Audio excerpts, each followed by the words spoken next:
some people say Chickamauga Battlefield is haunted. I'm Mike DeForest, and along with photographer Ryan Hatch, there's Ryan, we are going to uncover the legend of Old Green Eyes. You've heard of Old Green Eyes? Yeah. What do you know about it? That he's a ghost that wanders the battlefield? I used to hear about him all the time. My grandmother used to tell me, creeping around the houses and stuff a long time ago. I believe there's an energy out there, some kind of especially on a full moon. Green Eyes will get you every time. There are several variations on the Old Green Eyes story. In one tale, a Confederate soldier had become decapitated by a cannonball and now searches over the battlefield looking for his missing head. But perhaps the most reported story is that of a beast-like creature with glowing eyes and humongous fangs.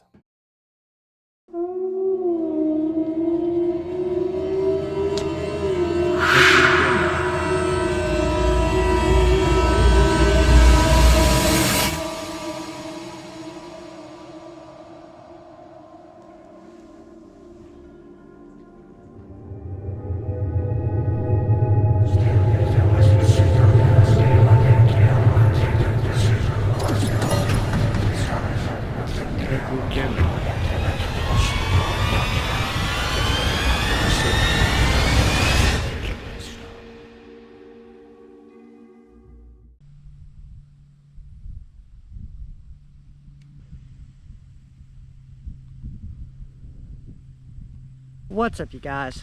Chet-Guthrie, the Dream Poet here, coming to you all from a rather quiet field here on Snodgrass Hill, here on the Chickamauga Battlefield, National Battlefield Site. Right here, you guys, on this hill in this area, on September 19th and 20th of September 1863, the second bloodiest battle of the Civil War took place here.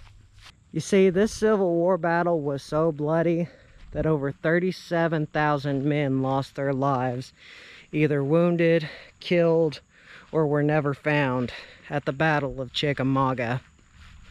And the tension and passion was so high here on the battlefield that at one point both sides ran out of bullets and cannonballs.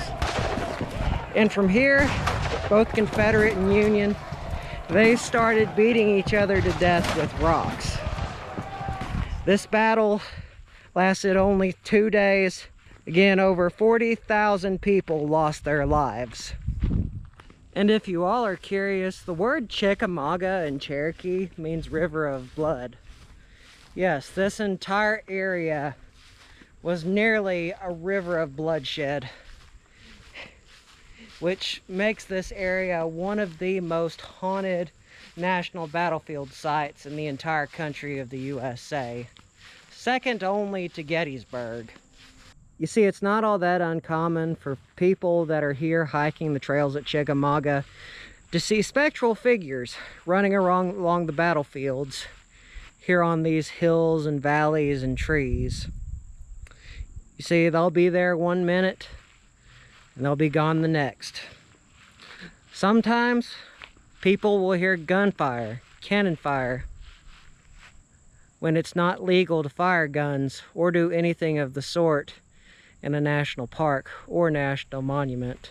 And to give you all an idea of how bad it got here at Chickamauga, this is the George Snodgrass house.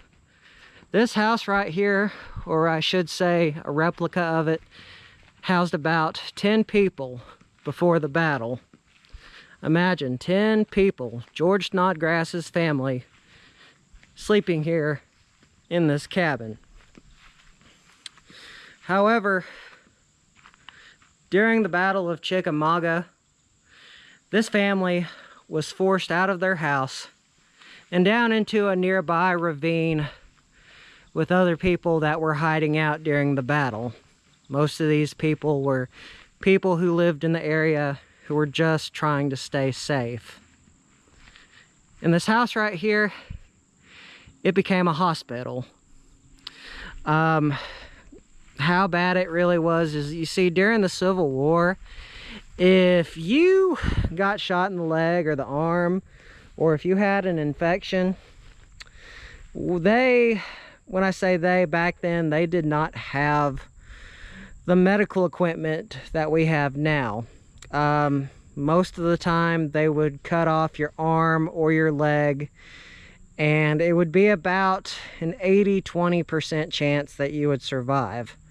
Now they did have a type of anesthetic, which was chloroform, but during this battle they ran on very short supply, and they had to make good use of those who were sick, dying, had infections, and were in need. But that is not the reason why we are out here today at the Chickamauga National Battle Site. We are here to talk about a cryptid that is related to the Civil War. And that is the tale of Old Green Eyes. So you guys, as we're walking up Snodgrass Hill, let me tell you all a story of a cryptid that was brought out of the woods by men who were fighting. So let's do it. Now, in order to tell this tale, we must start out here at Snodgrass Hill. You see, the Chickamauga battle, it lasted 2 days. And as I stated, it was the second bloodiest battle of the Civil War, and that is why the Cherokee gave it the name Chickamauga, or River of Death. But after all this fighting had taken place, there were Confederate soldiers that were camped out here on Snodgrass Hill. Now, as these men looked on into the night, through the campfires and the corpses of their brethren laying on the battlefield motionless, they saw a creature. It had a discontorted jaw, it had long hair, it had really long fingernails, and it was very woolly. But the thing that really gave it away was its big green eyes. Now, this thing wandered amongst the dead here on Snodgrass Hill, and it looked as if it was eating the men. Now, this story still remains true to this day, because throughout the years, people have seen this mysterious creature, Old Green Eyes, throughout this area of the Chickamauga battlefield.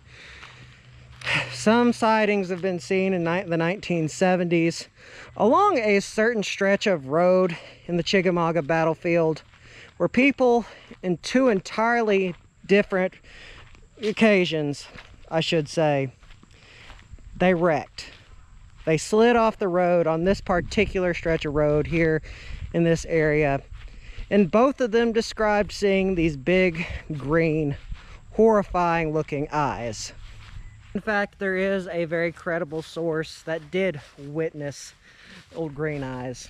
It was in an interview in 1981. A park ranger named Edward Tenney talked about his account on how he saw this eerie creature. When it passed me, I could see his hair was long like a woman's. The eyes, I'll never forget those eyes. They were glaring, almost greenish-orange in color, flashing like some sort of wild animal. The teeth were long and pointed like fangs. I didn't know whether to run, or scream, or what. Then the headlights of an approaching car came blazing through the fog, and the thing disappeared right in front of me. As you all can tell in this account, this sighting horrified Edward Tenney, and he really could not believe what he had seen. And there is another credible witness who has seen Old Green Eyes, who is a personal friend of mine, and her name is Melissa Hyberger. And this is her encounter with Old Green Eyes. Thinking it was 2008, probably in January or February, that we were the first recognized paranormal group that was recognized by the Department of the Interior, because they're the ones that are in charge of all the battlefields. Anyway, we started the investigation along about 9:30 that night. And honest to goodness, I didn't see any soldiers. I didn't feel any bad feelings or anything like that. And it had gotten down after midnight, about 2 a.m., I guess it was. the temperature had dropped down to like 14 degrees.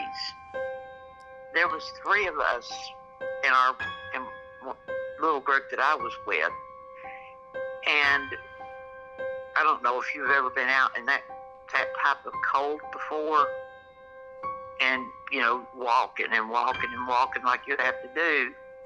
And Chickamauga is huge.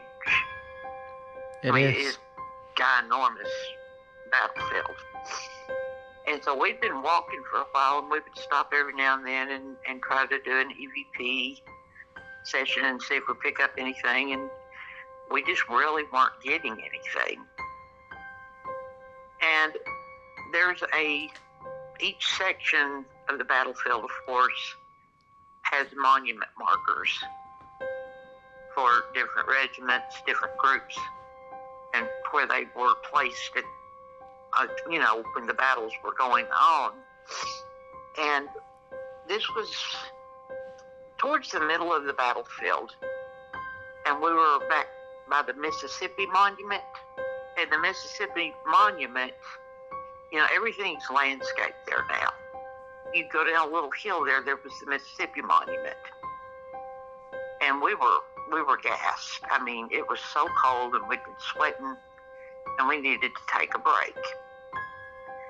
So there was this, you know, this stretch of trail there, and there was almost like a little break area that was right close to the Mississippi Monument. But I sat down on these steps, and it was overcast that night. There was no moon out, and we didn't have flashlights or headlamps or anything like that. It was just dark. But our eyes, you know, had become accustomed to where we could see. And so I'm sitting there on those steps, and I'm looking straight into woods. And so, you know, behind where I was looking, it was all forest, and there was no way that car lights or anything, we weren't around anything that would have given off lights or reflections. And I'm sitting there, and I'm just looking there into the woods, and all of a sudden, there was 2 of the brightest emerald green eyes I had ever seen. They were beautiful. It absolutely beautiful. And of course, you know, heard of the legend of green eyes, but I always kind of just shrugged that off like a, you know, an old wives' tale. I really didn't believe in the legend of green eyes. And I whispered over to Susan, who wasn't that far from me, and I whispered at her, I said, "Don't move." I said, "Just, you know, look straight ahead." And she saw where I was looking at. And then she saw him. And the guy, I wish I could remember his name. I can't remember his name. We whispered, you know, just between the 3 of us, and he saw him. So all 3 of us were witness to these beautiful green emerald looking eyes. And the thing was, I didn't feel threatened. There was no scare, no hair standing up on my arms or anything like that. To me, it was very non-aggressive.